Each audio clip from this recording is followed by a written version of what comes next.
This scientist has a risky plan to cool down our Earth, and there's growing interest in his plan. David Keith was a graduate student in 1991 when a volcano erupted in the Philippines, sending a cloud of ash towards the edge of space. 17 million tons of sulfur dioxide released from Mount Pinatubo spread across the stratosphere, reflecting some of the sun's energy away from Earth. The result was a drop in average temperature in the northern hemisphere by roughly 1 degree Fahrenheit in the year that followed. Today, Dr. Keith cites that event as validation of an idea that has become his life's work. He believes that by intentionally releasing sulfur dioxide into the stratosphere, it would be possible to lower temperatures worldwide, blunting global warming. Such radical interventions are increasingly being taken seriously as the effects of climate change grow more intense. Global temperatures have hit record highs for 13 months in a row, unleashing violent weather, deadly heat waves, and raising sea levels. Scientists expect the heat to keep climbing for decades. The main driver of the warming, the burning of fossil fuels, continues more or less unabated. Against this backdrop, there is growing interest in efforts to intentionally alter the Earth's climate, a field known as geoengineering. Already, major corporations are operating enormous facilities to vacuum up the carbon dioxide that's heating up the atmosphere and burying it underground. Some scientists are performing experiments designed to brighten clouds, another way to bounce some solar radiation back to space.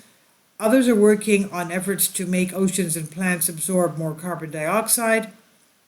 But all of these ideas, it's stratospheric solar geoengineering that elicits the greatest hope and the greatest fear. Proponents see it as relatively cheap and fast way to reduce temperatures well before the world has stopped burning fossil fuels.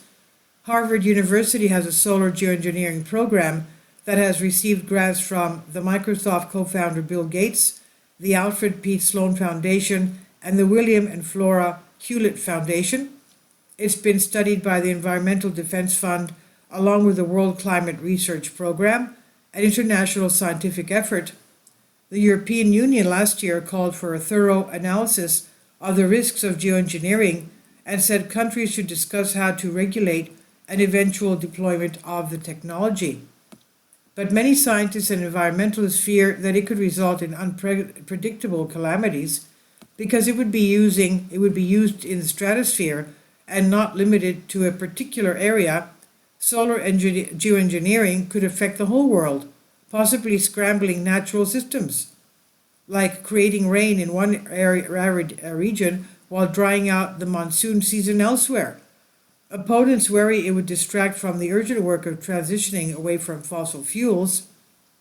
They object to intentionally releasing sulfur dioxide, a pollutant that would eventually move from the stratosphere to ground level, where it can irritate the skin, eyes, nose, and throat, and can cause respiratory problems. And they fear that once begun, the solar geoengineering program would be difficult to stop. The whole notion of spraying sulfur compounds to reflect sunlight is arrogant and simplistic, Canadian environmentalist David Suzuki said. There are unintended consequences of powerful technologies like these, and we have no idea what they will be. Raymond Pierre Humbert, an atmospheric physicist at the University of Oxford, said he considered solar geoengineering a grave threat to human civilization. It's not only a bad idea in terms of something that would never be safe to deploy, he said, but even doing research on it is not just a waste of money, but actively dangerous. Suchi Talati, founder of a non-profit organization called the Alliance for Just Deliberation on Solar Geoengineering, called the technology a double-edged sword. It could be a way to limit human suffering, she said. At the same time, I think it can also exacerbate suffering if used in a bad way. In a series of interviews, Dr. Keith, a professor in the University of Chicago's Department of Geophysical Sciences, countered that the risks posed by solar geoengineering are well understood, not as severe as portrayed by critics, and dwarfed by the potential benefits.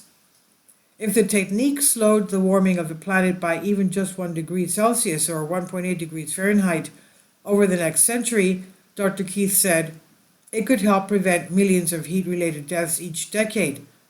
A planet transformed by solar geoengineering would not be noticeably dimmer during the day, according to his calculations, but it could produce a different kind of twilight, one with an orange hue.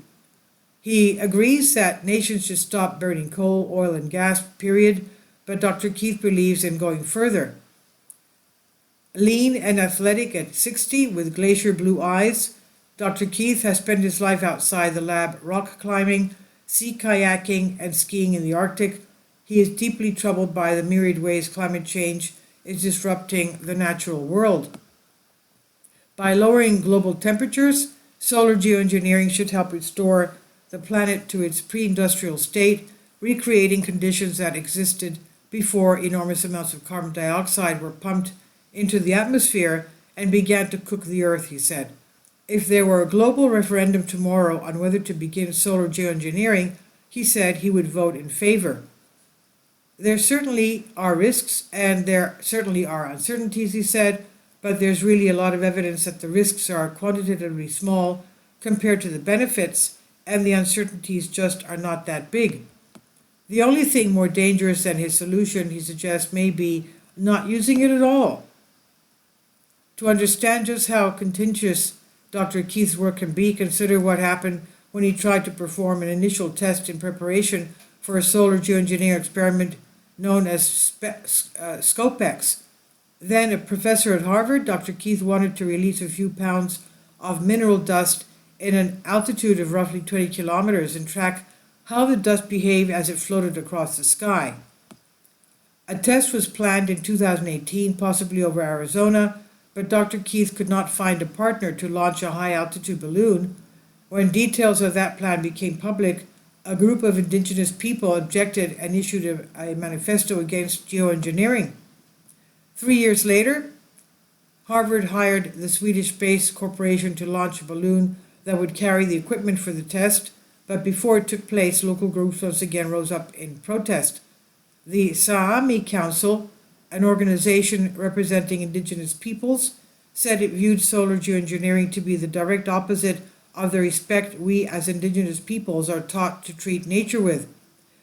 Greta Thunberg, Swedish climate activist, joined the chorus. Nature is doing everything it can, she said. It's screaming at us just to back off, to stop, and we are doing the exact opposite. Within months, the experiment was called off. A lesson I've learned from this is that if we do this again, we won't be open in the same way, Dr. Keith said. In other words, he'll do it individually.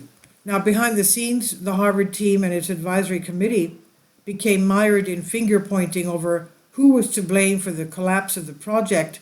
Dr. Talati, a member of the ScopeX advisory board, said it was the moment of peak chaos.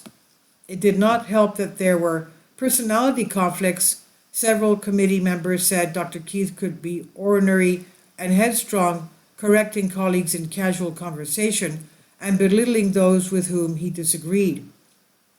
I can be abrasive and difficult, Dr. Keith acknowledged. I'm sometimes inappropriately forceful in making my point. I'm intense, he said.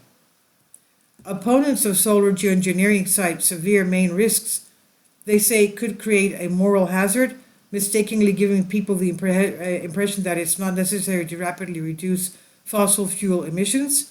The fundamental problem is that we think we're so smart that we don't have to pay attention to nature's boundaries, Dr. Suzuki said, but we have not dealt with the root cause of the problem, which is us. The second main concern has to do with unintended consequences. This is a really dangerous path to go down, said Beatrice Rindvall, chairwoman of Swedish Society for Natural Conservation, which opposed the experiment.